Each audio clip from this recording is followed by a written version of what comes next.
आज की वीडियो में आपको उड़द की खेती संपूर्ण जानकारी मिलने वाली है। बुआई से लेकर कटाई तक किसान भाइयों जैसे और फसलों की बुआई आप समय पर करते हैं, इसी तरह आप उड़द की बुआई समय पर उसी समय पर कर सकते हैं। बरसात के मौसम में पहला या दूसरा पानी गिरने के बाद आप बुआई कर सकते हैं। इस समय उड़द की बुआई लाइनों में या कल्टीवेटर से या छिड़काव विधि से कर सकते हैं। जैसे आप मूंगफली या सोयाबीन की बुआई करते हैं, इसी तरह आप उड़द की बुआई कर सकते हैं। किसान भाइयों, अगर आप सीडल से कर रहे हैं तो और बेटर रहेगा।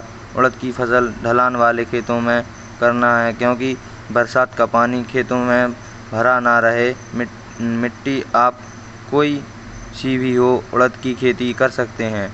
भरेल खेत ना हो बस, जिसमें पानी ना भरा रहे, नहीं तो आपकी फसल नष्ट होने का संभावना है।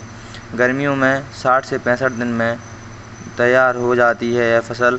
बरसात में 70 से 80 दिन में पककर कटाई के लिए तैयार हो जाती है। अब हम करने वाले हैं किस्मों की बात, जो अच्छा उत्पादन युक्त किस्में हैं, जिससे किसानों को अच्छा खासा लाभ मिल सके। आप देख रहे हैं यहाँ पर अलग अलग वैरायटी की फसलें लगाई गई हैं। किसी में प्रताप की है तो किसी में PVT1, आज़ाद 1, ये 3-4 जो हैं अच्छी किस्में हैं। बीज उपचार आप घरेलू तरीके से भी कर सकते हैं। गौमूत्र से बीज को उपचारित करके छाँव में सुखा लें, उसके अगले दिन बुआई के लिए बीज तैयार है। कर सकते हैं आप। उड़द की बुआई बहुत से किसान भाई लहसुन लगाने के लिए भी करते हैं, क्योंकि उड़द की फसल जल्दी कटने के पश्चात आप यह कम दिनों वाली फसल भी है। और आप उड़द की फसल कटने के तुरंत बाद आप सरसों की खेती कर सकते हैं, लहसुन भी लगा लेते हैं, जिससे किसानों को अच्छा खासा मुनाफा मिल जाता है। तो आप देख ही रहे होंगे किस तरह यहाँ पर उड़द की फसल की जा रही है। और किसान भाइयों, बहुत कम किसान उड़द की खेती कम करते हैं। अगर आप यहाँ पर पानी की समस्या जहाँ पर पानी की समस्या होती है और खेत कमज़ोर मिट्टी है, जैसे रेतीली, लाल मिट्टी, राकड़ मिट्टी, और इस तरह की आपके यहाँ पर अगर खेत हैं तो आप उड़द की खेती कर सकते हैं। अगर आपके यहाँ बरसात कम होती है और खेत में पोषक तत्व कम हैं तो उड़द की खेती में आप कर सकते हैं, क्योंकि उड़द की खेती पोषक तत्वों की मात्रा को कई गुना बढ़ा देती है। क्योंकि उड़द की फसल खाद का काम करती है। उड़द की फसल कम वर्षा वाली खेती है और कम खर्चे वाली है। उड़द की खेती करने से आप रबी के सीजन में अगेती सरसों लगा सकते हैं।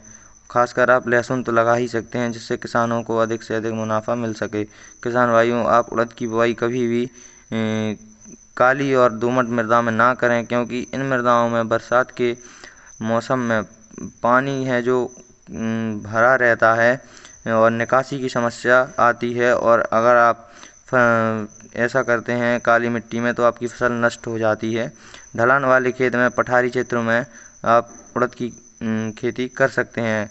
और इसमें सबसे मेन बात है जो है कि खरपतवार नियंत्रण है। उड़द की फसल में खरपतवार अधिक देखने को मिलते हैं, जिससे फसल खरपतवारों से ढक जाती है। आप खरपतवार नियंत्रण करने के लिए निंदाई उड़ाई या फिर खरपतवार नाशक दवाई का स्प्रे कर सकते हैं। अच्छी दवाई आप अपने नज़दीकी किसान सेवा केंद्र से संपर्क कर सकते हैं।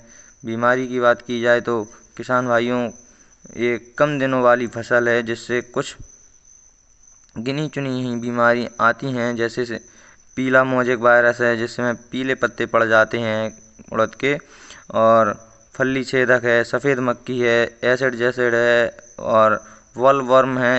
ये बीमारियां हैं जो, लेकिन इसमें सबसे ज़्यादा प्रकोप करने वाली जो बीमारी है वो पीला मोजेक वायरस है। इसका कंट्रोल करने के लिए जेस्टिस्टेम बेराइट का आप छिड़काव कर सकते हैं।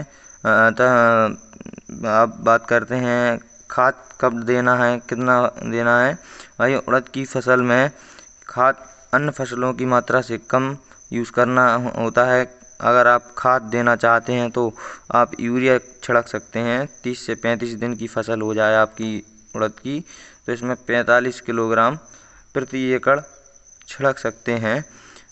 यह 30 से 35 दिन की फसल में ही आप दें, क्योंकि फिर ज़्यादा बड़ी हो जाती है फसल।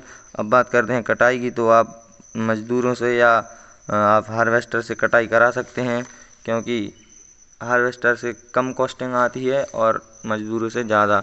उत्पादन की बात की जाए तो किसान भाइयों, अगर आप वैज्ञानिक तरीके से खेती करते हैं तो आप 12 से 13 क्विंटल प्रति एकड़ उत्पादन ले सकते हैं। और अगर आप बाज़ार भाव की बात करें तो बाज़ार भाव में 6,000 रुपये प्रति एक कुंटल से भी अधिक देखने को मिलता है। किसान भाइयों, यह उड़द की फसल की पूरी जानकारी आपको अच्छी लगी हो तो हमारे चैनल को सब्सक्राइब और ऐसी ही वीडियो जानने के लिए हमारे चैनल को आप और वीडियो को शेयर करें। थैंक यू, धन्यवाद। मिलते हैं एक और अगली नई वीडियो के साथ। जब तक हमारे साथ बने रहिए एग्रो फार्म ब्लॉग पर। धन्यवाद।